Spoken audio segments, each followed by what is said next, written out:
Amén. Muchas gracias, Adi, y muchas gracias a todos ustedes también que nos acompañan hoy. Como todos sabemos y estamos estudiando en secuencia el libro de Juan, hoy nos toca abordar el capítulo 18 de dicho libro, y yo escogí un versículo de memoria que está en Juan 18, versículos 4 al 6, y dice la palabra de Dios: Pero Jesús, sabiendo que todas las cosas que le habían de sobrevenir, se adelantó y les dijo: ¿A quién buscáis? Les respondieron: a Jesús Nazareno. Jesús les dijo: Yo soy. Y estaba también con ellos Judas, el que le entregaba. Cuando les dijo: Yo soy, retrocedieron y cayeron a tierra. Oremos.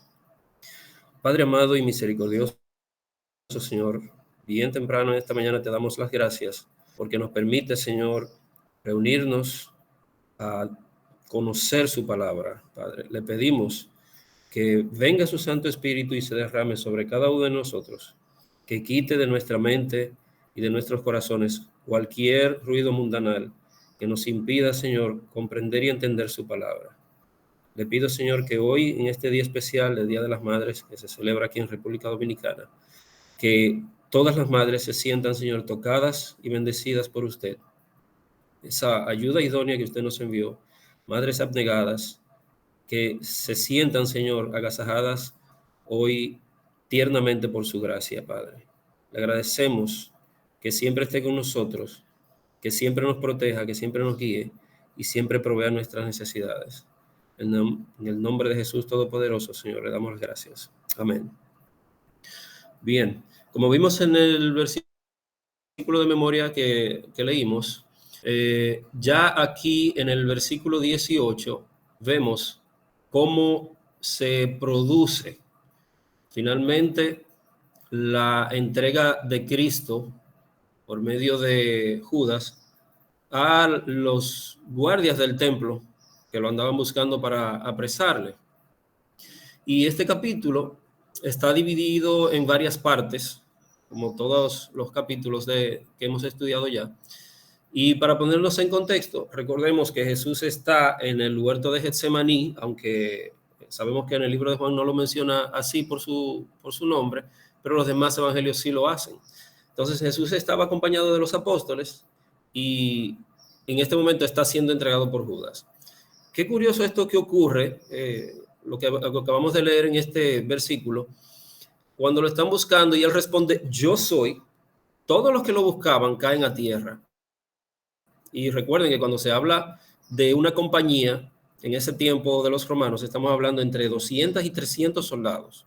Entonces, para un cristiano no es necesario, para nosotros como cristianos no sería muy necesario abundar mucho sobre la frase yo soy, porque es una frase creo de las más debatidas en la Biblia. Pues es una clara alusión, ¿verdad?, al gran yo soy. Y esto demuestra, cuando Jesús dice yo soy, que estos 200 o 300 hombres caen a tierra, significa que Jesús estaba en total control de la situación. Entonces, en el desarrollo de este hecho, se cumplieron muchas de las palabras de Jesús. Por ejemplo, dijo: de los que me diste no perdí ninguno. Eso lo dice en el versículo 9 del capítulo 18. Y varios otros hechos, como cuando Pedro sacó la espada y le cortó la oreja a Malco, ¿verdad? Y esto ocurrió probablemente porque Pedro se dejó llevar por el ímpetu del momento. Y Jesús tuvo que intervenir, reponiendo la oreja y recordándole a Simón Pedro la misión al decirle: mete tu espada en la vaina.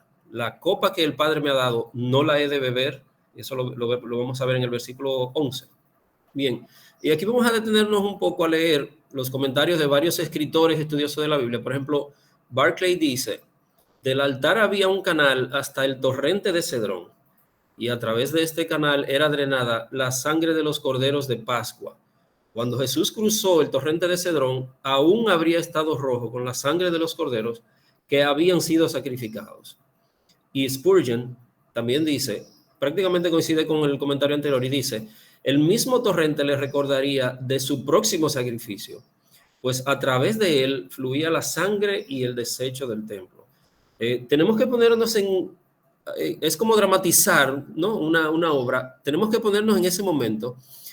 Probablemente todas las cosas, todas las ideas que cruzaron por la mente de Cristo, que de él y sus acompañantes, él era el único que estaba claro en lo que iba a suceder en las próximas horas. Entonces, él que sabía que iba a ser el cordero sacrificado, me imagino yo cómo él se sintió y manejó esa situación al ver esa sangre que corría por ese torrente de Cedrón, que a él le ocurriría lo mismo en muy poco tiempo. Si vamos a leer un poquito en la Biblia, vamos a ver a Lucas en el capítulo 21, versículo 37. Dice que durante esta semana de Pascua Jesús pasó las noches con sus discípulos en el Monte de los Olivos. Sin embargo, no solo durante esa semana, sino que muchas veces Jesús se había reunido allí. Esta sería una forma peculiar de referirse a la costumbre de Jesús en la presente visita únicamente. Probablemente indica que tenía la costumbre de usar el jardín a lo largo de los años. Hablando también de esto, entonces, si Jesús era muy asiduo a ir al Monte de los Olivos a orar y siempre estaba acompañado por los discípulos, dentro de los discípulos estaba Judas. Significa que Judas sabía muy bien dónde tenía que ir a buscar a Jesús. Y Jesús también sabía que Judas lo iba a traicionar y lo iba a ir a buscar allí. O sea, que Jesús tenía la oportunidad de huir, de esconderse, y sin embargo decidió del Padre. Bruce nos dice que lo mismo que acabo de decir, que era un lugar familiar. Es evidente que habiéndose consagrado como el inminente sacrificio, ahora no hacía intento alguno por ocultarse de sus enemigos, sino que fue al lugar al que Judas normalmente lo esperaba para encontrarlo. Y Clark dice que aunque San Juan no menciona nada de la agonía en el huerto, probablemente porque lo encontraba tan vastamente relatado por todos los otros evangelistas. Entonces Judas fue al huerto con una compañía de soldados para aprender y arrestar a Jesús. Él guió a una compañía de soldados, recordemos que es un gran número, de entre 200 y 300, y alguaciles de la fuerza de seguridad del templo. ¿Por qué vinieron con tal fuerza? No se responde directamente. Los líderes religiosos o los romanos debieron haber esperado o temido algún tipo de batalla o conflicto. Y no solamente los romanos, también vimos que Pedro quiso básicamente llevar la contraria del plan divino al sacar la espada y herir a aquel soldado romano. Entonces esta compañía de soldados estaba bien armada con espadas y palos, y Jesús señaló lo innecesario que era cuando dijo: ¿cómo contra un ladrón habéis salido con espadas y con palos para prenderme? Cada día me sentaba con vosotros enseñando en el templo y no me aprendisteis. Eso lo dijo Jesús en Mateo 26, 55. Entonces, luego de ser llevado detenido, empieza su desfile ante todo tipo de autoridades religiosas y políticas, desde Anás, que es el suegro sumo sacerdote el suegro del sumo sacerdote Caifás, hasta llegar a Poncio Pilato. Inmediatamente después de este suceso, empieza a cumplirse la predicción de Jesús de que Pedro lo habría de negar 3 veces, que eso lo recordamos todos muy bien, antes de que el gallo cantase. Si recordamos que Simón Pedro y otro discípulo, del cual no se menciona su nombre, pero dice que este era amigo del sumo sacerdote y que por esta razón lo dejaron pasar al patio de Anás, entonces la portera del lugar le preguntó si él no era uno de los discípulos de Jesús, y él le contestó: no lo soy. Eso ocurrió en el versículo 17 del capítulo 18 que estamos estudiando. Al contrario de Jesús, quien al preguntarse le dijo ego eimi, en el hebreo original, que traducido es yo soy. Entonces empieza el interrogatorio de Anás, y después de Pedro haber negado a Jesús por primera vez, se arrimó, mejor dicho, a unos hombres que se calentaban al fuego, y empieza el interrogatorio de Anás a Jesús. Y como no tenían una acusación directa, eso todos lo sabemos, empezó a preguntar sobre sus discípulos y su doctrina. Eso lo vimos en el versículo 19 del capítulo 18 de Juan. Y la respuesta de Jesús es, para mí, desde mi punto de vista, es genial. Porque a partir del versículo 20, Jesús le respondió: yo públicamente he hablado al mundo. Siempre he enseñado en la sinagoga y en el templo, donde se reúnen todos los judíos, y nada he hablado en oculto. ¿Por qué me preguntas a mí? Pregunta a los que han oído. ¿Qué les haya yo hablado? He aquí, ellos saben lo que yo he dicho. Entonces, es aquí cuando uno de los alguaciles presentes le da una bofetada por la supuesta forma en que le contestó al sumo sacerdote, y algo que probablemente no sepamos es que eso estaba prohibido. O sea, una persona que estaba siendo interrogada no podía ser sometida a maltrato. Y esto también es algo que Jesús más adelante hace notar. Nosotros en República Dominicana decimos que cerca de los jefes siempre hay un limpiasacos, ¿verdad? O un lambón, que es otra palabra que usamos. Pues este señor era uno, aparentemente. Es el tipo de personas que busca congraciarse con los jefes, haciendo cosas que nadie le ha pedido o tomándose atribuciones que no le competen. Muchas cosas así, con este estilo. Entonces, en el capítulo 23 en el versículo 23, en este capítulo 18, Jesús les respondió: si he hablado mal, testifica en qué está el mal. Y si bien, ¿por qué me pegas? ¿Por qué me golpeas? Entonces, Anás entonces le envió atado a Caifás, el sumo sacerdote. Y ahora yo, de manera personal, lanzo una pregunta cuya respuesta no hay que dar ni siquiera, porque es muy obvia. ¿No estaban los fariseos presentes cuando Jesús enseñaba en la sinagoga? ¿Acaso no eran ellos muchas veces blancos de las palabras de Jesús? En otras palabras, Cristo los puso en aprietos con la pregunta, pues la acusación era tan débil, la acusación que ellos tenían contra Jesús, que tuvieron que recurrir a Pilato para poder lograr a través del poder político lo que no podían lograr a través del poder religioso. A través de los actos antes narrados, queda evidenciado que a los judíos se les hacía bastante difícil condenar a Jesús, y más sabiendo que él era inocente. Pero no les hacía gracia que Jesús pusiera en peligro el sistema que ellos habían implantado en el pueblo, pues Jesús muchas veces los hizo quedar en ridículo en público.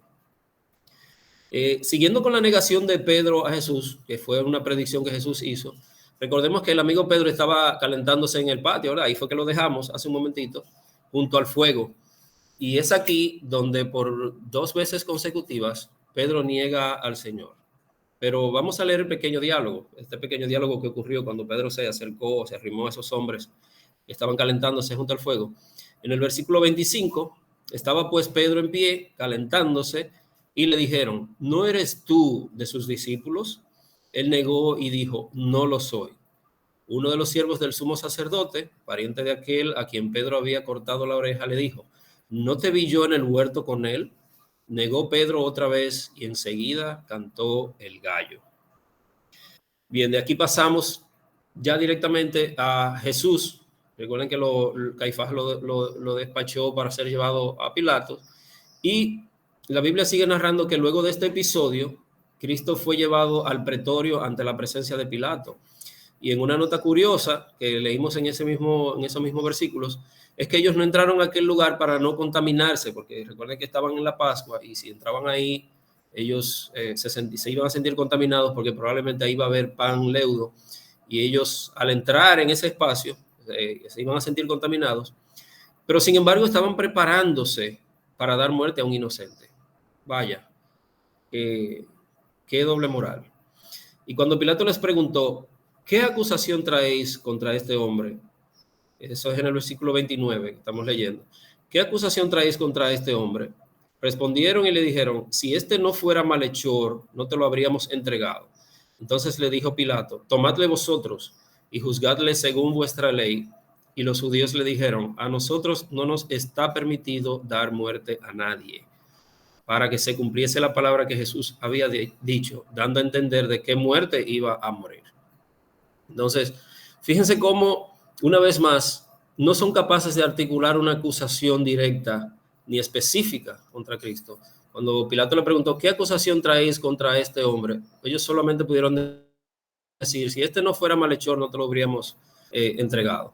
Entonces, siempre me llama a mí la atención cómo esta especie de, se podría decir, tormenta perfecta, pero no tanto, porque Jesús sabía lo que iba a ocurrir. Entonces, en el siguiente relato entre Jesús y Pilato, una vez más, queda evidenciado que no había pruebas con qué acusar a Jesús. Vamos a leer a partir del versículo 33, Juan 18, versículo 33. Dice: entonces Pilato volvió a entrar en el pretorio y llamó a Jesús y le dijo: ¿eres tú el rey de los judíos? Jesús le respondió: ¿dices tú esto por ti mismo o te lo han dicho otros de mí? Pilato le respondió: ¿soy yo acaso judío? Tu nación y los principales sacerdotes te han entregado a mí. ¿Qué has hecho? Respondió Jesús, mi reino no es de este mundo. Si mi reino fuera de este mundo, mis servidores pelearían para que yo no fuera entregado a los judíos, pero mi reino no es de aquí. Le dijo entonces Pilato, ¿eres tú rey? Respondió Jesús, tú dices que yo soy rey. Yo para esto he nacido y para esto he venido al mundo, para dar testimonio a la verdad. Todo aquel que es de la verdad oye mi voz. Le dijo Pilato, ¿qué es la verdad? Y cuando hubo dicho esto, salió otra vez a los judíos y les dijo, yo no hallo en él ningún delito, pero vosotros tenéis la costumbre de que os suelte uno en la Pascua. ¿Queréis pues que os suelte al rey de los judíos? Entonces todos dieron voces de nuevo diciendo, no a este, sino a Barrabás. Y Barrabás era ladrón. Tenemos aquí varias aristas que podríamos abordar, pero si empezamos a desglosarla una por una, se extendería demasiado este estudio. Pero sí debemos recordar que también en el idioma original, Barrabás significa hijo de padre. O sea, que podría bien malinterpretarse ahí una pequeña confusión con lo que decía Jesús de sí mismo, que él era hijo del hombre, hijo del hombre. Entonces ahí quizás vamos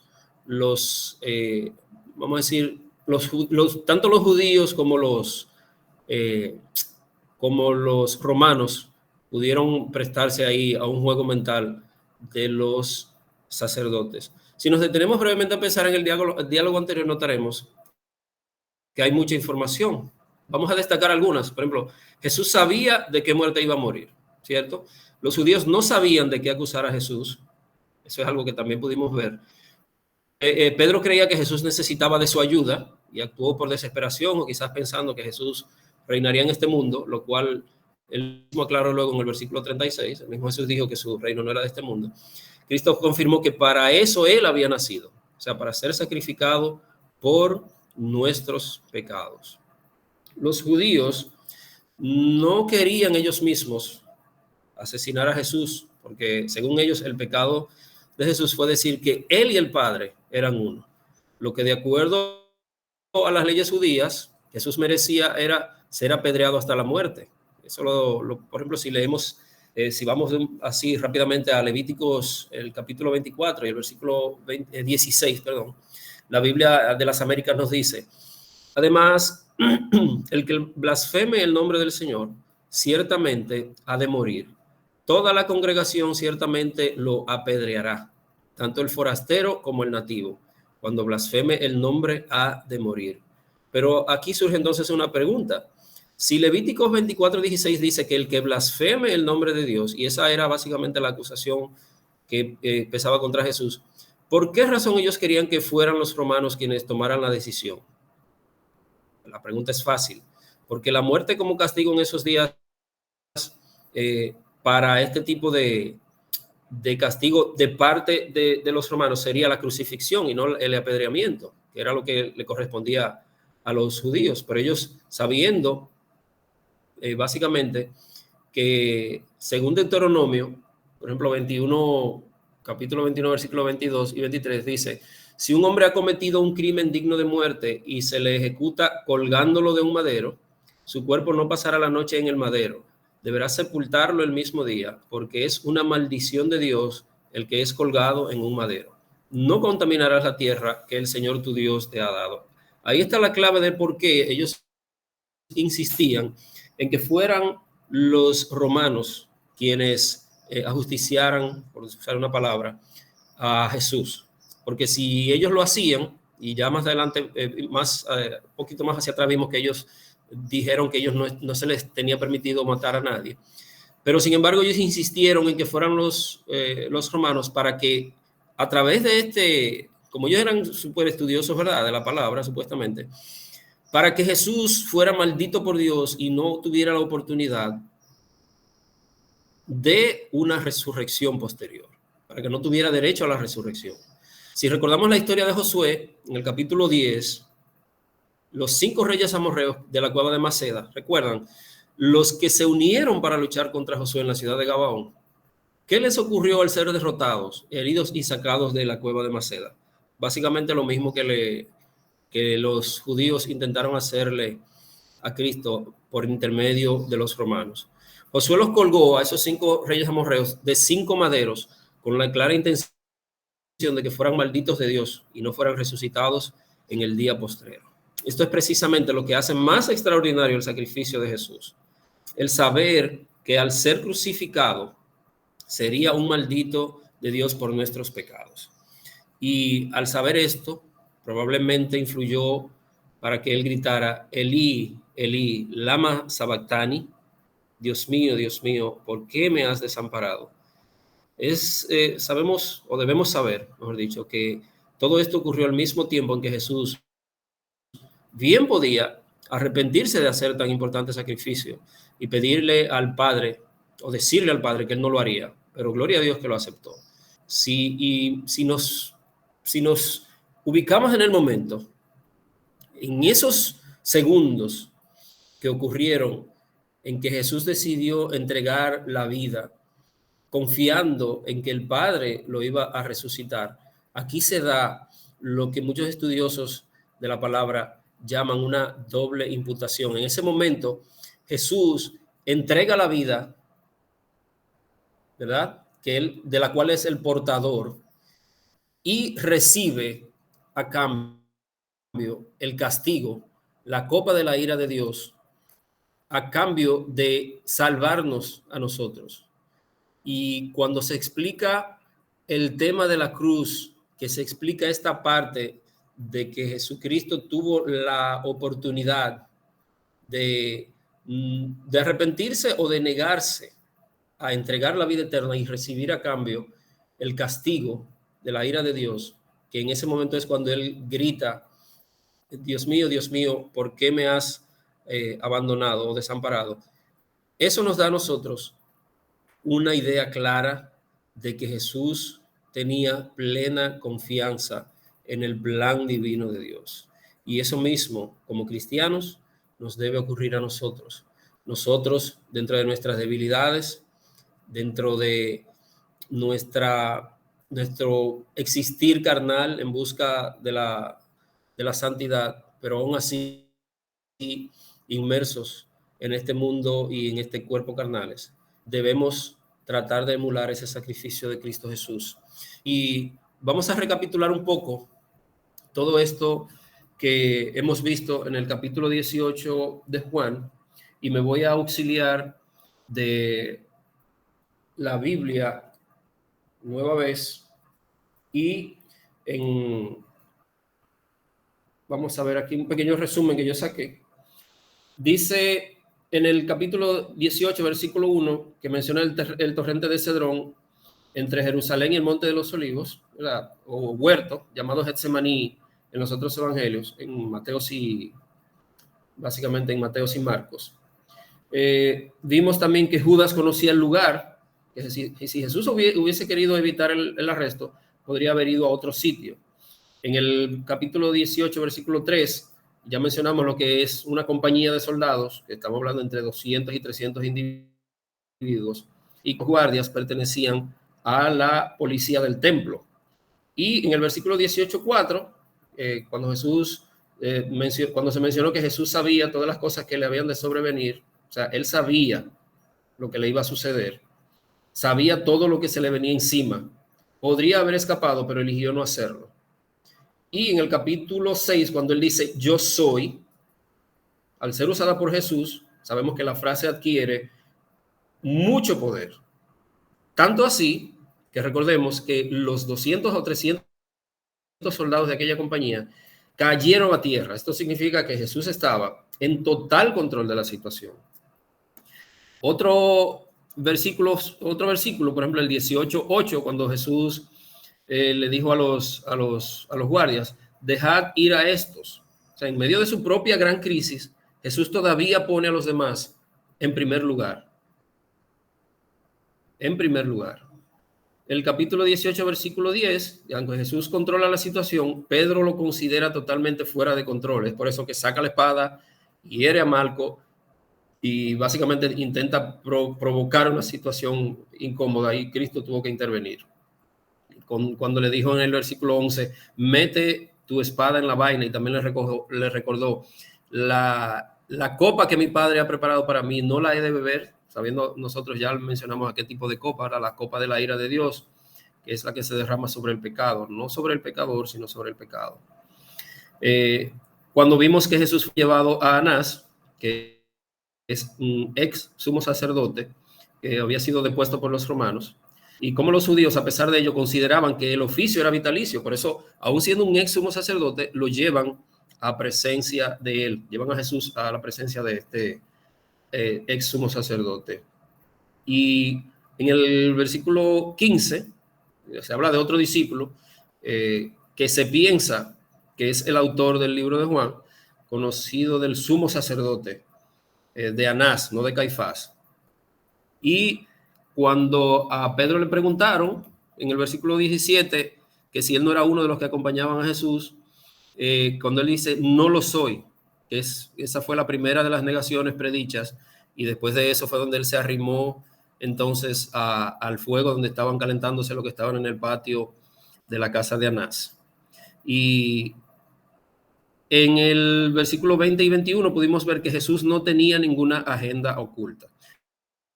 En el versículo 22, cuando el señor el fresco, como decimos nosotros ahora, le dio la bofetada, y ya mencionamos que era una acción ilegal antes de la sentencia, de acuerdo a una jurisprudencia judía que existía en ese tiempo. En el versículo 23, Jesús no sigue una interpretación extrema de Mateo 5:39. Si recordamos, en Mateo 5:39 le dice que si alguien te da una cachetada, ¿verdad?, tú le pones en la otra mejilla. Jesús en ese momento interpeló a esta persona que le golpeó en la cara, diciéndole que por qué le golpeaba. Entonces, sabiendo que era una injusticia. Y cuando Jesús fue llevado a Caifás, el sumo sacerdote, en la política romana se había creado múltiples sumos sacerdotes, que Juan llama principales sacerdotes. Anás gozaba de mayor autoridad espiritual, porque quizás era mayor porque era suegro de Caifás, pero Caifás tenía la autoridad política, porque a él, depusieron a Anás para poner a Caifás. Y como vimos también en el versículo 18, en el pretorio, que es la residencia o palacio oficial del gobernador romano, cerca del templo, los judíos decidieron no entrar para no contaminarse y para poder comer la Pascua. Vimos en el versículo 29, cuando Jesús estaba frente a Pilato, tenía un papel mucho más central y detallado que en los otros evangelios. Y también nos dimos cuenta ahí que no había una acusación formal, ¿verdad?, para abrirle un juicio a Jesús. El versículo 31, cuando ellos dijeron que no les estaba permitido dar muerte, los judíos se ejecutaban por apedreamiento y los romanos por crucifixión, que fue algo que yo ya les mencioné, y la razón por la cual ellos presionaron para que fueran los romanos quienes impusieran el castigo. Y en el versículo 32 del capítulo 18 de Juan pudimos ver la palabra que Jesús había dicho. O sea, los judíos se ejecutaban por apedreamiento y los romanos por crucifixión. Y en el versículo 33, cuando Pilato le preguntó, ¿eres tú el rey de los judíos? En este caso, los principales sacerdotes deben haber incriminado a Jesús en términos de un reinado rival al de Roma. Pero con las respuestas que Cristo le dio a Pilato, diciéndole que su reino no era de este mundo, Pilato volvió y salió y le dijo, yo no encuentro ningún pecado, ningún delito en este hombre. Y en el versículo 34 vimos también que Jesús le contestó, por esto que tú me preguntas, ¿lo haces por ti mismo o te lo han dicho? O sea, Pilato lo concebiría como un rey político, mientras que los judíos hablaban del Mesías. Y esos que les acusaban eran los mismos que formaban parte de la multitud cuando Cristo hablaba en el templo. Y Pilato en el versículo 35 niega tener interés personal en el asunto. Estaba formulando una pregunta legal. Todos recuerden que está basado en lo legal espiritual, derecho legal espiritual. En el versículo 36, Jesús responde a la pregunta legal al decir que su reinado no constituye una amenaza política para Roma, Como prueba, Jesús hace notar la conducta de sus seguidores en el momento del arresto. La necia acción de Pedro podría haber echado a perder el argumento legal de Jesús. Fíjense, otra arista de lo que mencionábamos anteriormente. Si Cristo hubiese estado interesado en ser un rey terrenal, no hubiera habido probablemente una fuerza terrenal capaz de detener ese plan, porque él iba a tener ayuda no solamente de los seres humanos que siempre lo acompañaban, sino también de el cielo, de los ángeles. Y cuando en el versículo 38, Pilato desdeña el giro espiritual que está tomando el diálogo y le pregunta, ¿qué es la verdad? Y después dice, yo no hallo en él ningún delito. Y ese fue el veredicto de Pilato. Pero Pilato, sabiendo que se le podría armar una situación incómoda con los líderes y dirigentes religiosos judíos, ofrece una manera, una salida, ¿verdad? En que se pueden dar marcha atrás salvando las apariencias, pero aún así los judíos lo rechazaron.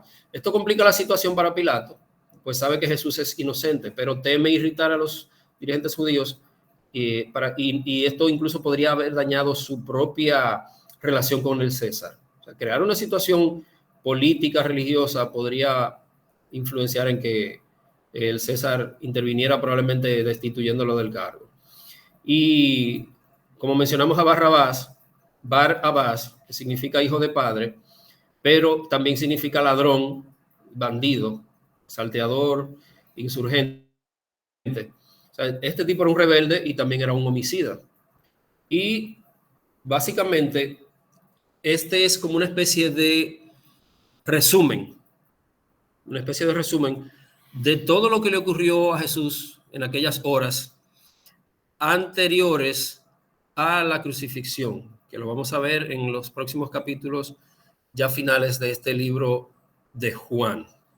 Entonces, como ya hicimos este resumen, vamos a pedir en oración al Padre que nos ayude a mantener estas ideas de sacrificio de Jesús como Cordero Inmolado en nuestras mentes y en nuestros corazones. Oremos. Nuestro Padre Celestial que moras en las alturas de los cielos, Señor, te damos gracias porque usted en su inmensa misericordia pudo entregar a su propio Hijo en ese aspecto legal que envolvió, Señor, dicho sacrificio. Nosotros, Señor, nos sentimos inmerecedores de este sacrificio, pero sabemos que su misericordia nos permite, Señor, alcanzar ese galardón final a través de la sangre derramada del Cordero Inocente. Padre, gracias porque su Santo Espíritu nos acompaña en nuestras debilidades para que no perdamos el camino, Señor, que usted dejó trazado en su palabra para alcanzar la salvación y la vida eterna a través de la aceptación de Cristo Jesús. Padre, gracias porque usted se plació en entregar todo, entregar su Hijo único, en entregarlo, Señor, por personas que básicamente somos enemigos o éramos enemigos de Dios, de su palabra, de Jesús y de todo lo que significaba. Señor, que su gracia se mantenga abierta hasta que todas las personas que deban ser salvas vengan a los pies de la cruz, que reconozcan a Jesús como su único y suficiente Salvador y que entreguen sus vidas, Señor, como un sacrificio grato y fragante, Señor, a los pies del trono de la gracia. Gracias, Señor, por permitirnos reunirnos a esta hora para aprender de su palabra y para poder, Señor, identificar en el sacrificio de Cristo Jesús la única oportunidad de llegar a ser salvos. Gracias, Padre, le damos en el nombre de Cristo Jesús. Amén. Amén.